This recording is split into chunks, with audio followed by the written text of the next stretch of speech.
যেহেতু বৰ্তমান অম্বুবাচী মেলা হৈ আছে সেইকাৰণে প্ৰথম দিনাখনে ওলালোঁ ককাইদেউ সত্যদাৰ লগত ব'লক চাওঁ অম্বুবাচী মেলাত। প্ৰথম দিনাখন অকণমান ভিৰটো কম আছিলে আৰু আমি বাটৰ পৰাই সকলোৱে দেখিছে এয়া মণি মুকুতা দোকানসমূহ আৰু ওপৰলৈ 5 কিলোমিটাৰমান উঠিব লাগিব। যিয়ে নহয় এয়া সত্যদাই হাই দিছে, অন্য হ'লেও 5 কিলোমিটাৰ উঠাটো ইমান কষ্টই হয় অলপ, তথাপিতো মাৰ ওচৰত আহিছোঁ এতিয়া মায়ে আশীৰ্বাদ দি লৈ যাব। গতিকে ব'লক আজি মা কামাখ্যাৰ মন্দিৰ ভাগৰ পৰা আহোঁগৈ আৰু অম্বুবাচী মেলা উপভোগ কৰোঁ। লাহে লাহে আমি কামাখ্যা মাৰ গেটৰ ওচৰ পালোহি আৰু তাৰ পৰাই ওপৰলৈ উঠি যাব লাগিব আৰু মানুহৰ অলপ ভিৰ সমাগম আছে আৰু সকলোৰে লগত আমি উঠি গ'লোঁ ওপৰলৈ।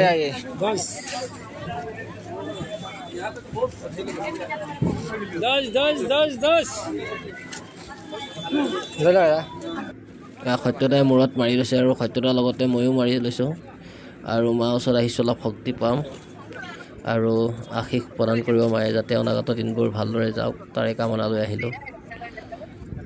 এতিয়া মজা লাগিছে, এতিয়া 10 টকাত কিনি ল'লোঁ, জয় মা দি লিখা আছে। লাহে লাহে মানুহসকলৰ লগত আমি ওপৰলৈ উঠি গ'লোঁ। এয়া সত্যদা আৰু মই লাহে লাহে গৈ আছোঁ ওপৰলৈ আৰু ইমানেই গৰমৰ প্ৰকোপত বোলে এগিলাচ চৰবত খাই লওঁ। এয়া চৰবত খাই লৈছোঁ আৰু চৰবত পানী সকলোবোৰ বিনামূলীয়াভাৱে সকলোৱে যোগান ধৰিছে ভক্তসকলক। আৰু এয়া ওপৰৰ পৰা গোটেই গুৱাহাটীখন এটা ভিউ দেখা যায়, অতি সুন্দৰ, খালী চকুৰে চালে আৰু ধুনীয়া লাগে। সকলোৱে এপাক হ'লেও একপি হ'লেও ফটো উঠিছে। লাহে লাহে আমি দোকানত সোমালোঁ আমাৰ মাৰ কাৰণে বন্তি চাকি মিঠাই ল'বৰ কাৰণে।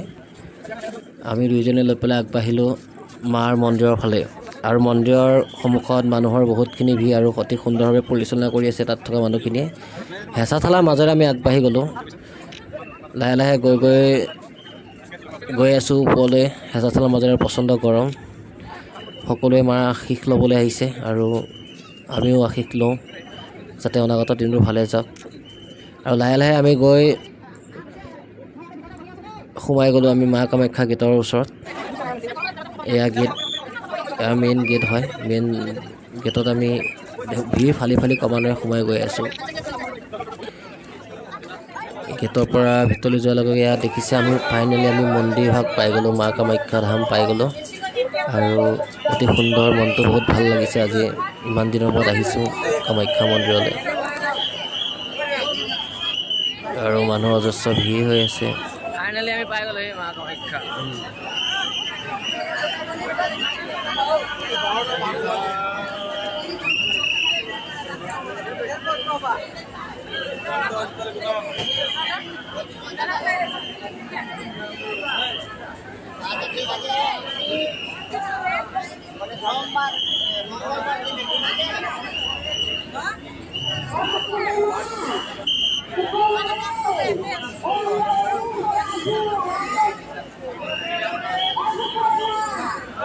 আৰু আমি লাহে লাহে মা ওচৰত যি বন্তি চাকি লৈ আহিছিলোঁ আৰু বন্তি জ্বলাবৰ কাৰণে আগবাঢ়িলোঁ।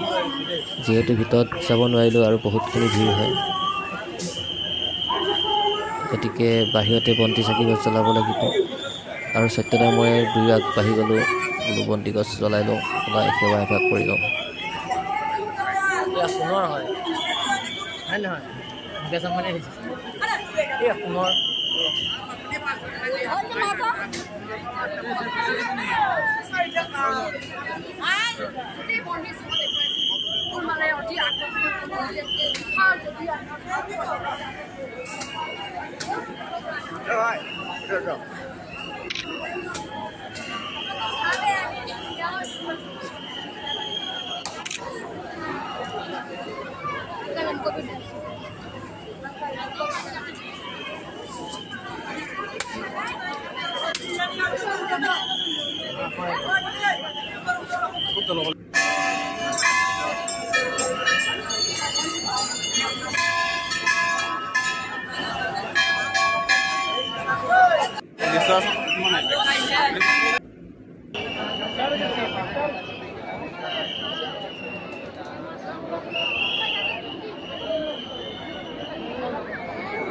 যাব ওলাইছোঁ আৰু আমি।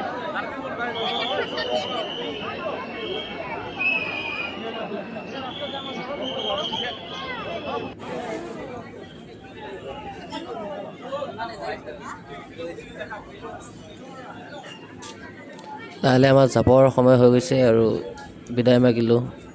গতিকে ভিডিঅ'টো ইমানেই। বাকী যদি ভাল পায়